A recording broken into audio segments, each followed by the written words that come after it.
So, welcome to the next edition of the Rare Business Podcast. With me today, I have Nick Barlow of Small Batch Coffee. Hi, Nick. Hi, how are you doing? I'm very well, sir. Now, Nick, for the benefit of our listeners and readers, can you tell us a bit about you and a bit about the work that you do? Okay, well, I've been working for Small Batch Coffee down here in Brighton full-time probably since about 2011 and doing various odd jobs for a couple of years before then. And nowadays I design and social media marketing and basically all the online stuff for the company, and alongside more odd jobs as well. Okay. And so one of the reasons I asked, we met at a local networking debate type event, and I just think Small Batch is a great local startup story, but you're also growing at a fair pace. I mean, and particularly in a crowded market, what with all the big chains. I mean, what is it you think that you're doing that differently that's making you stand out, do you think? Well, I think we had timing on our side, and we got into the coffee roasting market sort of relatively early, so in 2006, and Right. third wave coffee was sort of really just about to take off, or was taking off around then, and it's really grown and grown. So, I mean, nowadays there's loads of artisan coffee roasters all around the country, but so we were kind of established by the time that people were getting switched onto what, proper coffee really. And then, I mean, as we started to grow the retail side of the business, both of the founders, Brad and Al, Brad Jacobson and Alan Tomlin, they worked in the cafes, often full time, which meant that the friendly family kind of service that they'd always provided at the original tiny little Small Batch was replicated, and people who worked alongside them and then went on to be managers saw kind of the way they wanted it to be done. And I think, when you see your boss working really hard, it's easier to do that yourself. And I mean, we import our own coffee and roast our own coffee and visit farmers as often as we can. Well, our roasters do, and so it's got that we've got that traceable provenance. Right. We sell coffee that we bought from farmers that we know and have visited, and then we roast it ourselves. And then it's a real from bean to cup kind of thing, right? Which has got a lot more authenticity, I think. Yeah. And compared to say a chain or even just a small independent cafe, of which there's loads of great cafes in Brighton, but there's only us and one other company who actually roast their own coffee. Right. Okay. Now, I mean, the other thing I was thinking as well, I think, and something else we chatted about was that whether you think that, like, say, the craft brewing industry, are you benefiting from I feel like a change in, consumer preferences and behavior, where they're looking for more sort of niche providers? I mean, do you think that you benefited from that as well? Definitely. I mean, we've been sort of riding that wave all the way through. It's as more and more people get switched on to decent coffee and realise that there's more to life than the sort of the Starbucks or Cafe Neros, and there's all kinds of different ways of tasting delicious coffee and finding out exactly where it's from and meeting the people who've actually roasted it and seeing it sort of all like that. It is very much like the craft beer industry, and yeah, I mean, it really helps. And once you get sort of switched onto that sort of thing, you tend not to want to go back. Yes. So, if you start drinking nice kind of local American pale ales and things like that, then you're less happy with a can of Fosters. Which is sort of how we would kind of position ourselves, I suppose. Yeah. I mean, and another thing that sort of is key to like the whole Small Batch model is customer service, right? And the people we employ. I mean, you can spend all this time working on great coffee and all of that, and meeting your farmers out in Mexico and roasting it really carefully and training everyone to do it. But if you serve it, with a surly attitude or without any care and attention, then that's going to stick in people's minds, and they're not going to want to come back. Whereas if it's done really, really nicely and with actual genuine friendliness, then that's what keeps people coming back to you. That's a great segue because into my next question, because the thing that I really like to explore, apart from great startup stories, and particularly local startup stories, is I'm a real advocate for great service and great customer experience. I mean, can you talk about how the foundation of success is built on delivering not just understanding the provenance of the coffee and being an artisan sort of or niche player, but also delivering it with great sort of service. I mean, what do you do to ensure that you deliver that great service? I mean, is it all about culture? Is it about a training program? What is it, do you think? Yeah, I mean, it's a bit of both. Firstly, you have to, you get interviewed before we employ people. We try and employ nice people. Right. Friendly, passionate, hard-working people who are interested in coffee. Yeah. I mean, coffee's pretty cool these days, and Brighton's a pretty cool place, and there's lots of young people who are interested in becoming baristas and finding out more about coffee and that sort of thing. So that's great. Yeah. You can have that side of it, but we also, it is about just having a culture of friendliness. It's not like a Disney store policy that it's like you must greet everyone as they come in, but it's just like, well, that's just good manners. Yes. We hope it sort of comes as a natural thing, and when people get to know their local small batch coffee company. We've got quite a lot of stores now down in Brighton, and people have their favourite shop, and if you go to a shop regularly enough, then the people who work there will get to know your name. They'll remember your drink, and it's. I guess that we don't have all that sort of stuff written down anywhere, and don't say, right, you must try and remember someone's name and try and remember their coffee. But it just gets that way, like a local pub, I suppose, or something like that. And do you think that when you open up a new store, do you get in order to, rather than just when you hire the new people for the new store, do you get them to come and work in existing stores so they get to understand it first and before you transfer them into the new stores? Is that how it works? Sometimes, depending on when the shop's going to open, when they're available. Right.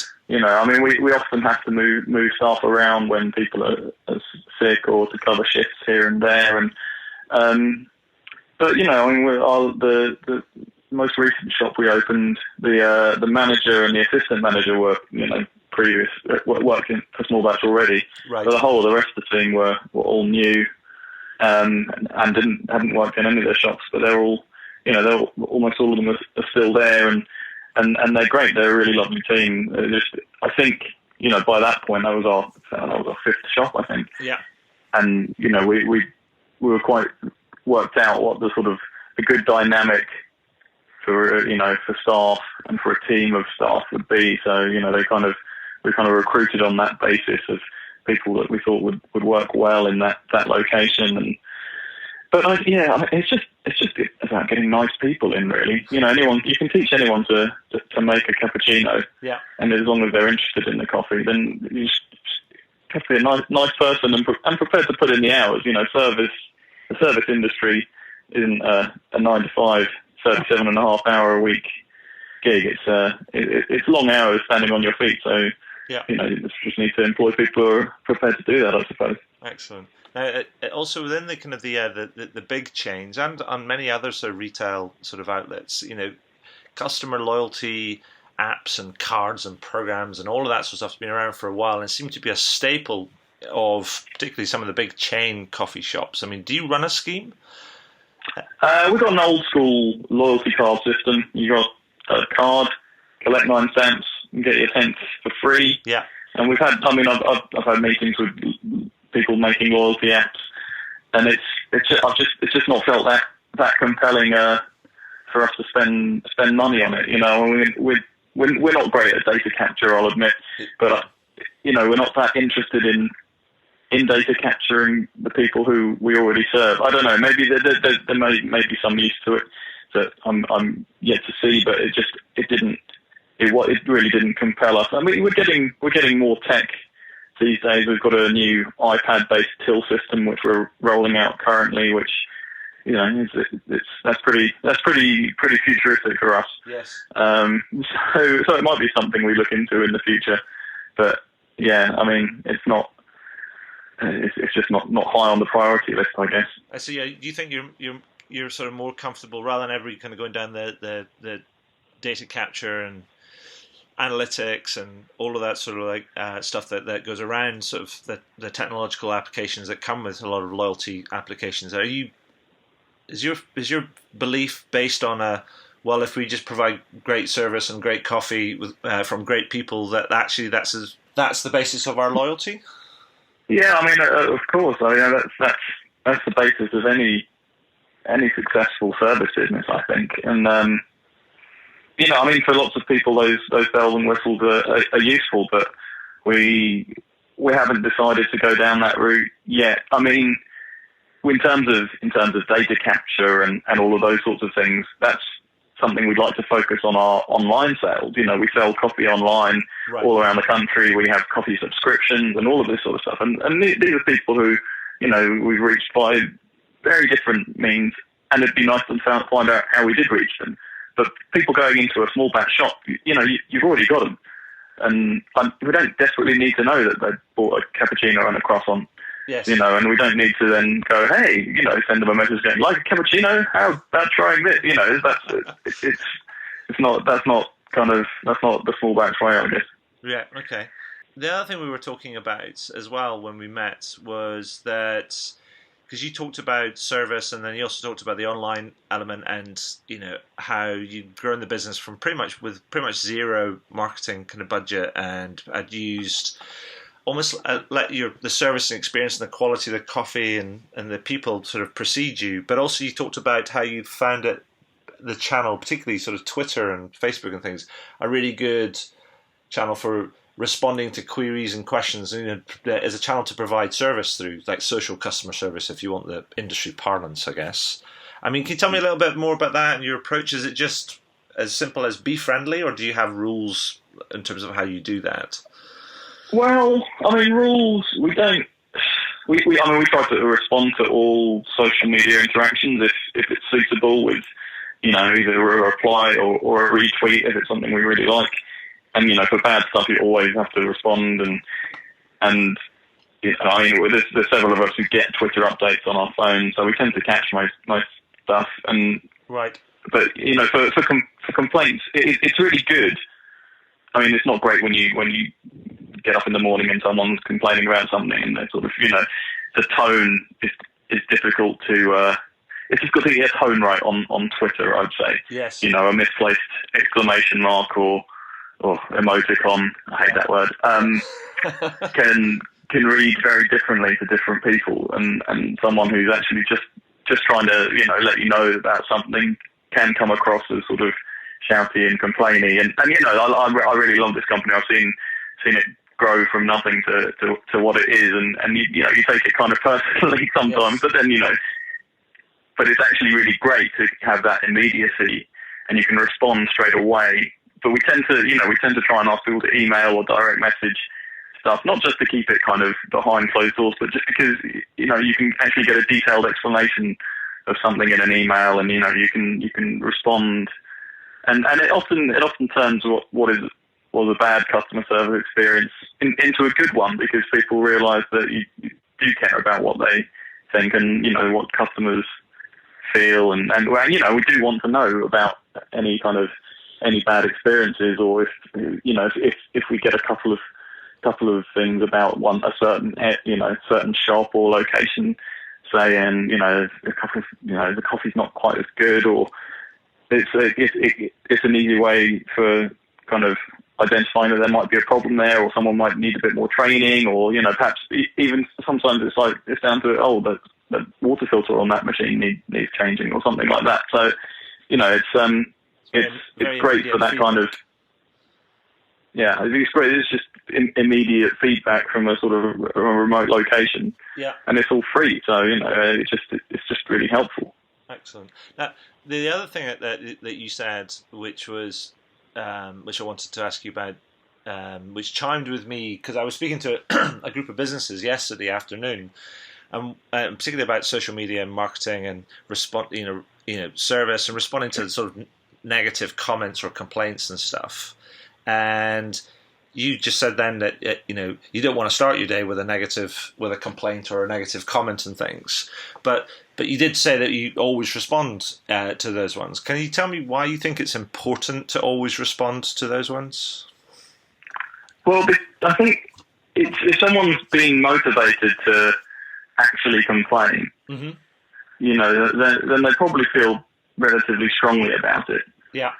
And you just want to make people happy, I guess. I mean, we do really care about the company, and we, by and large, most of the feedback is great, and people are saying that we're doing a really good job, and that's lovely to hear because we do try hard at it. But when it does fall short, it's just, I don't know, it's really important for us to respond to that and to try and make that right, because I mean, you find a lot of kind of in the coffee world or in the bar world, people trying to be cool, and there can be, you get quite a lot of attitude, and that's really completely anathema to the way that we want our company to work. It's, if someone wants, extra hot decaf soya coffee, then they can have an extra hot decaf soya coffee, and no one's we're not gonna sneer at them, or if someone wants a flat white but only with half a shot of coffee in it, then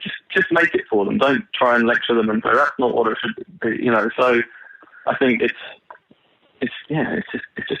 just polite as well. If someone's got a problem with, sure. we're in service. So, and as they always say, bad customer service spreads 15 times quicker than good customer service. People do like to moan, but also we're British, so think about all those people who are too polite to actually complain about things. Well, indeed. Indeed. I mean, do you think that also that sometimes it, like you say, like bad customer service spreads kind of 15 times faster than good customer service?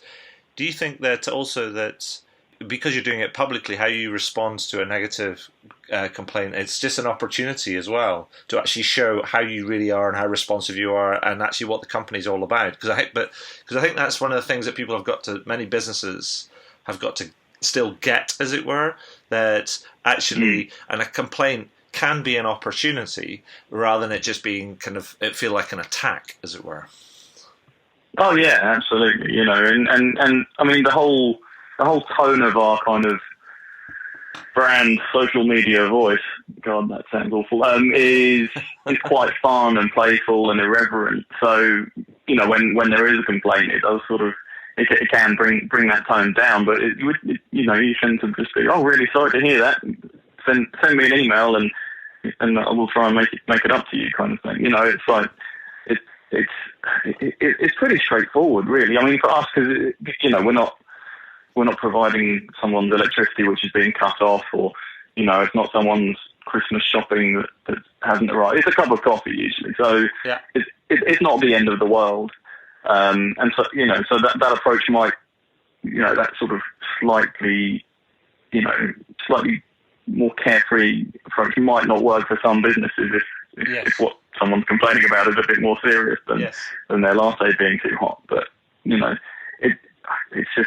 it's important to do it, and it's always important to be polite. I mean, I really love those sort of, BuzzFeed links of social media customer service stuff gone wrong when, when people try and respond in a kind of, rude and aggressive way. It's just not how you do it. It doesn't make you look clever. It just makes you look stupid. Yes, exactly. And so, what would you say to somebody that, I mean, also given that you've, like you explained, you've grown the business, but with very, very little kind of marketing budget, and you've done a lot of it on the back of your own sort of efforts and initiatives, the team's initiatives and things. I mean, what tips would you give for other people that might be in sort of a similar sort of position, or possibly one step behind you, and they want to grow their business, and for them to get the most out of one sort of service via social media, but also just generally marketing by social media? What would you say to them to focus on?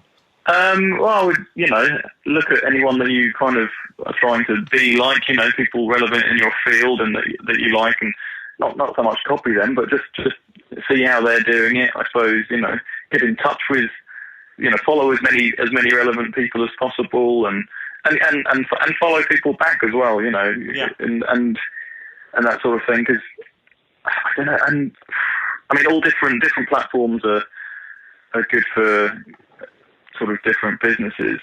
You know, we focus on Twitter, Facebook, and Instagram. They all integrate really well with each other. So, you know, I'm pretty keen on that sort of stuff. But just and try and enjoy it, because if you're going, you should engage with social media because it's free.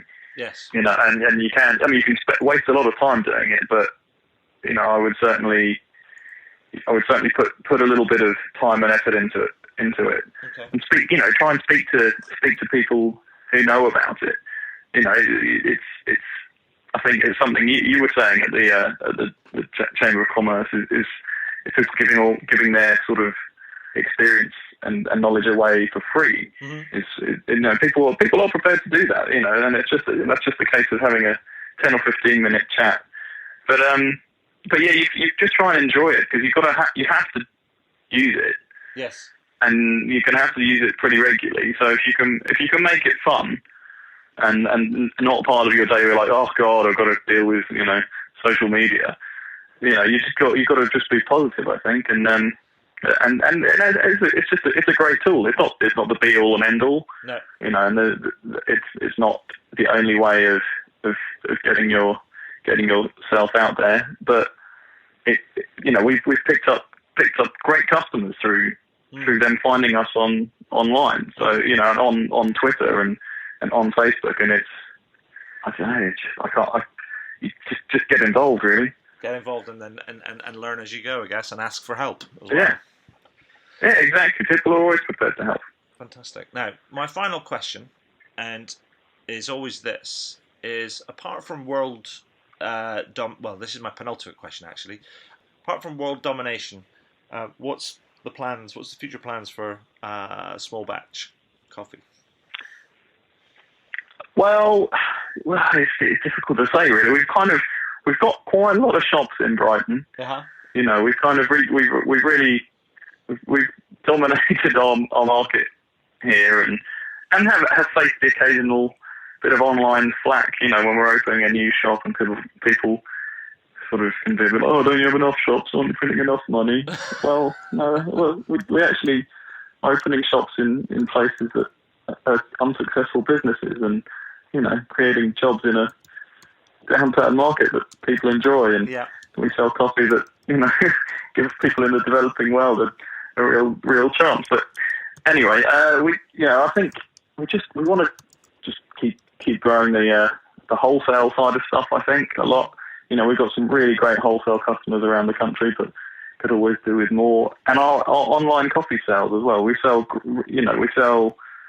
I mean, I am biased, but I drink it every day. We sell really great, good range of different coffees to customers all over the country. We've got a great subscription service where you just, you know, you pay up front, and every 2 weeks you get a bag through the door with tasting notes and information about the farm, all written by our master roaster Al. And I think those are the real focuses now. But also, you know, just making sure that whatever we do, we make sure we do it well and do it better. You know, we've got a lot of shops, but you know, we're going to refurb one of them in autumn, and just making sure that it's fun and everyone's having a good time, I think. Excellent. Well, it sounds like you're having fun already, which is fantastic.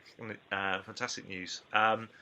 And so my final question is this: is there anything that you, apart from what you've just said, is there anything else that you'd like to shamelessly plug?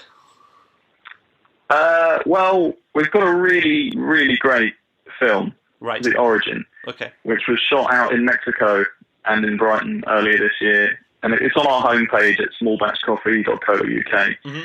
And I mean, it's not just a really beautiful piece of filmmaking from local film company Fat Sand Productions, who are really great guys, but it explains the company and our sourcing model, and Finca Muxbal in Mexico, where it was shot, is just one of the best coffee farms, you know, that we've ever come across, and it explains the whole, you know, the people at Small Batch better than I ever could. And it's only 6 minutes long, and I just want as many people to watch it as possible. You know, every time I watch it, I'm filled with pride, and it's like we just want more and more people to see it, not just for the great exposure for us, but for the great exposure for the concept of specialty coffee.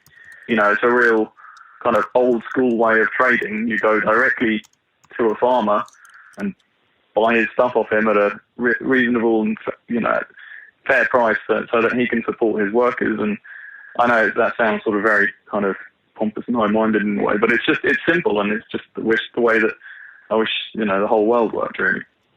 Well, I mean, that's brilliant. Yeah, I completely agree. And what I'll do is I'll make sure this all gets linked up, and I'll put a link into the video if I can't embed it on the actual post itself. But Nick, that's brilliant and interesting. And I'm sure there's all sorts of insights in there that other small business entrepreneurs or niche entrepreneurs will find really useful. And so I just wanted to say thank you for your time today. That's been fantastic. All right, thank you very much, Adrian.